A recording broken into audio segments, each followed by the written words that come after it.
Platicaremos con el doctor Ernesto Alcántar Luna sobre qué es la medicina interna. Quédate con nosotros, esto es Detrás del Médico.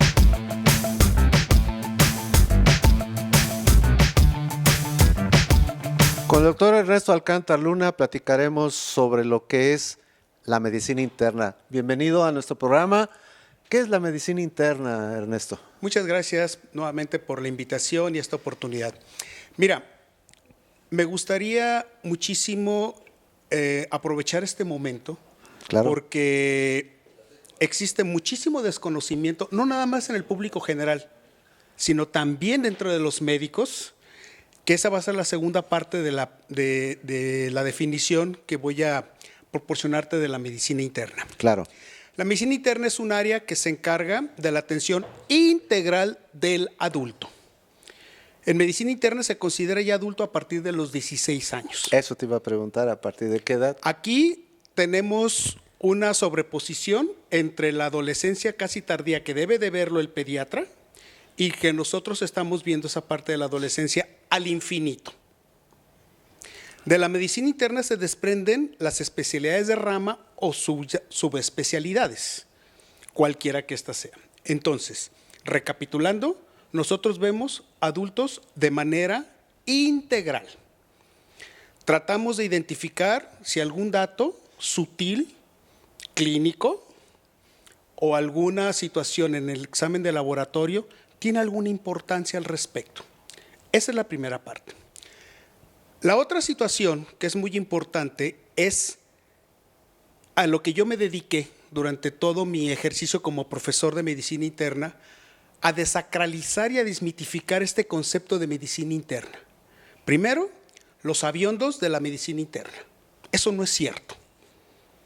Yo te puedo decir que recibimos una capacitación y un entrenamiento para saber buscar las cosas. Todos hemos leído nuestras medicinas internas, los internistas, porque tenemos que tener varias medicinas internas, porque los enfoques son diferentes en cada una de ellas. Y entonces, sabes en dónde buscar los datos. Al final del tiempo, seguramente ni cuenta te diste que las leíste todas de lado a lado. Hablando al respecto, doctor Ernesto Alcántar, amigo, compañero, excelente médico, ¿en qué momento tú consideras que el paciente tiene que estar con un internista y no con un médico familiar o médico de la familia, o es un complemento? Porque nuestro público tiene que entender en qué momento, y tú nos lo vas a comentar, en qué momento el paciente pertenece a un médico de la familia o a un internista. Bueno, son dos especialidades diferentes. Claro. El mismo médico familiar va a identificar a través de sus competencias y de sus conocimientos cuándo apoyarse ya, ahora sí, en un médico internista, o en una de las especialidades de rama, o en otra especialidad totalmente diferente. Entonces, ¿consideras tú que el primer paso antes de hablar con un cardiólogo o suponer que el paciente debe ser visto por un cardiólogo tiene que pasar con un internista? Definitivamente. Porque es importante, ¿eh? Nuestro público tiene que entender cuál es ese momento fundamental para no estar brincando de un lado a otro, y sobre todo lo típico, ¿no? Que ya lo habíamos comentado en el primer programa, que me hiciste el favor de hacer el primer programa, de que el paciente ya te llegaba con el combo de laboratorio, rayos X y todo, ¿no? De hecho, una de las situaciones muy particulares es a veces las recomendaciones entre médicos que te dicen, mira, vete haciendo estos exámenes para que le vayas ganando. Eso es un error. Ese es un error porque primero es la entrevista, claro, que nosotros nos enseñaron interrogatorio. A mí lo personal me parece muy judicial. Entonces, a mí me gusta entrevistarme mejor con los pacientes. Sin el tehuacanazo ni la chicharra, ¿verdad? Nada de eso, ni cualquier otro sucedáneo sí, que se refiera a lo mismo. Entonces, tener una entrevista amena, entonces sí debe de pasar primeramente con un internista. ¿Por qué? Porque no todo está en el órgano que la gente sospecha, ni tampoco el médico. Tenemos nosotros manifestaciones cardíacas de enfermedades sistémicas, tenemos enfermedades pulmonares, de enfermedades sistémicas, enfermedades oculares. Entonces, si tú vas con la primera persona del especialista en el ojo, en el corazón y todo lo demás, lo más frustrante para un paciente es que te vaya a decir ese especialista, de lo mío, o sea, de lo mío está usted bien. Tienes dos opciones, o que te diga que es estrés y te mande con Ajá. otra especialidad, o que te diga, y ahí es donde viene el concepto de desacralizar, vaya con un internista a ver qué le haya. De hecho, hay un meme por ahí, nadie sabe lo que tiene hasta que va con el internista, lo cual es totalmente equívoco. Sí. Totalmente equívoco. Yo estuve muy en contra en nuestra formación de la manera en la que se hacía la práctica de la medicina interna durante que nosotros fuimos estudiantes. No me convenció en ese aspecto, sobre todo poner la medicina interna en el Olimpo, o sea, y que solamente ciertos personajes tendrían la oportunidad de que yo bajara eso. La realidad es de que mi actividad como profesor fue poner esto En a ras. tierra. A ras, Aterrizar. a ras. Hacerlo de Aterrizar. esa manera, ¿no? Sí, porque es cierto. Ahora, las enfermedades crónico-degenerativas como la hipertensión arterial, la diabetes mellitus y algunas otras enfermedades sí tienen que ser evaluadas de una manera integral, donde no nomás únicamente es el internista, sino también debe de basarse en su oportunidad en otras especialidades. ¿Es así? Claro, por supuesto. O sea, uno puede tener un paciente con una cardiopatía hipertensiva y ya empezar con datos de insuficiencia cardíaca. Y entonces, bueno, hay muchas variantes de la insuficiencia cardíaca. Entonces, los internistas nos hemos vuelto operadores dependientes. Claro. O sea, ¿quién de nuestros compañeros en la generación es muy bueno para hacer el ultrasonido cardíaco? Ah, fulanito. Muy bien, me apoyo en él porque Claro. quiero que me digan qué variante de la insuficiencia cardíaca tiene. Yo no hago eso en el consultorio. Claro. Podemos iniciar un tratamiento para una enfermedad ácido péptica, pero resulta que hubo fallo, no por el tiempo, no hubo fallo por la dosis, el paciente se apegó. Abortó. Hay alguna situación que no funcionó. Necesito ahora apoyarme en un gastroenterólogo, alguien que sepa utilizar el aparato, o bien problemas colorectales.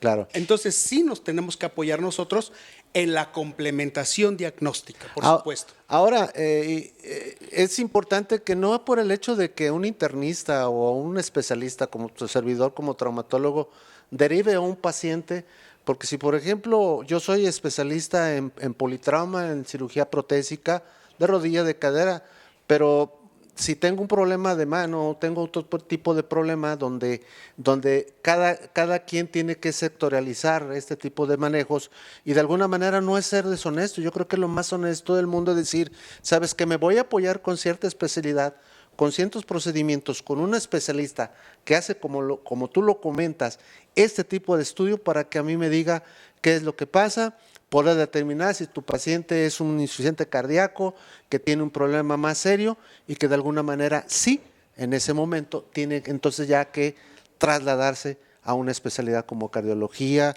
o cardiología intervencionista o cardiología clínica.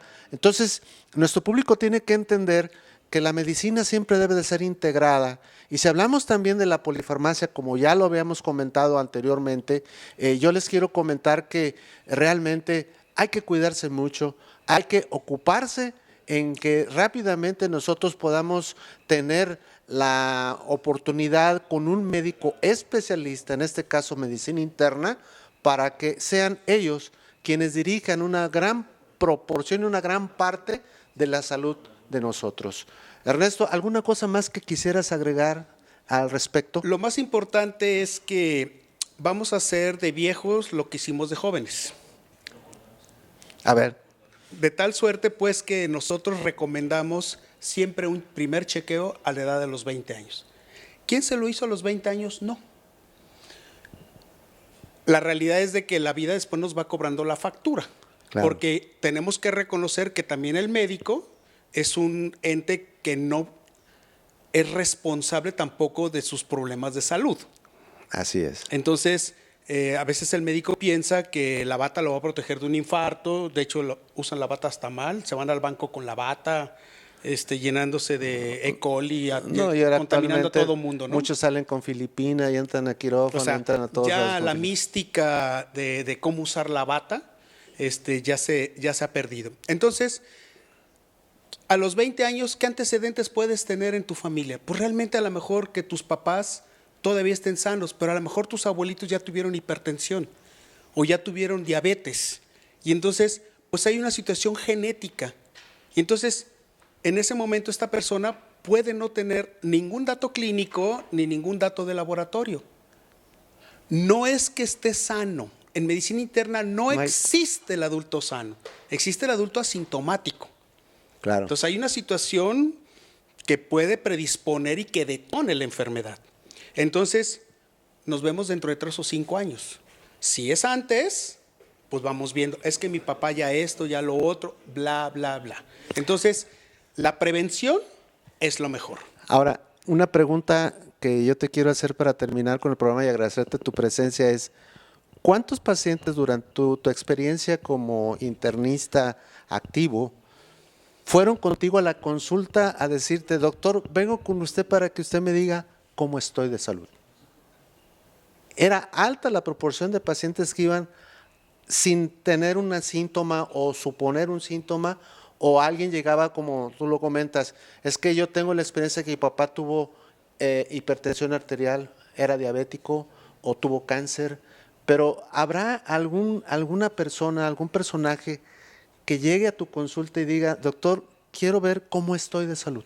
No, definitivamente la proporción fue muy baja. No te puedo decir en qué porcentaje, pero sí.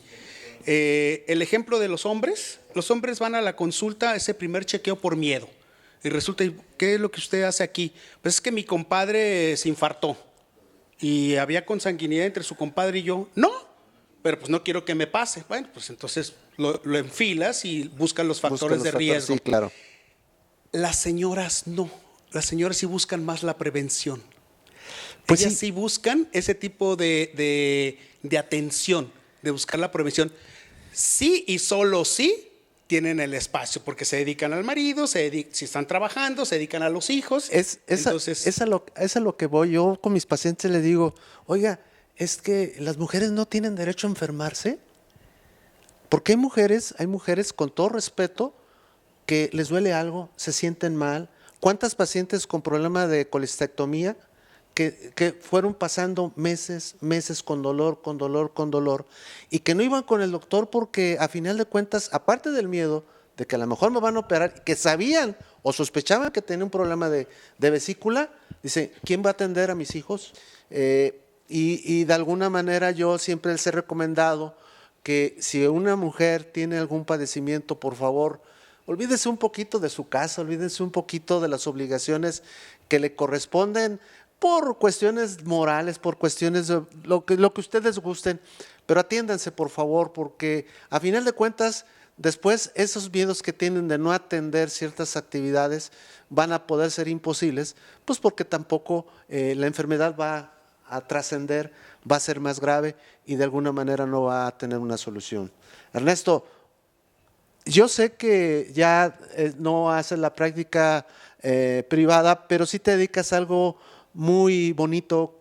¿Cuál es lo que te dedicas actualmente, Bueno, Ernesto? actualmente me dedico a dar asesoría médica. Soy voluntario en la Casa Hogar Jesucristo Obrero por la Tusanía. Me dieron la oportunidad de estar ahí en una casa de descanso. Tenemos ancianitos de estancia de día y también de estancia permanente, y pues ha sido una oportunidad de poder todo este bagaje de conocimientos, poderlos volcar en estas personas que no tuvieron la oportunidad de ser atendidos por especialistas como tú, como varios de nuestros compañeros de la generación o su servidor. Entonces, eso es a lo que me dedico actualmente, a no irme de este mundo sin trascender a través del servicio. Creo que eso es muy importante y sobre todo, por último, les comento, la calidad de vida es responsabilidad de cada quien. No se les olvide, esto fue Detrás del Médico, suscríbete, denle a la campanita, los comentarios son fundamentales para nosotros. Vean todos nuestros programas para que ustedes se empapen del conocimiento que nosotros amablemente les damos a todos ustedes. Muchas gracias por su atención, esto fue Detrás del Médico.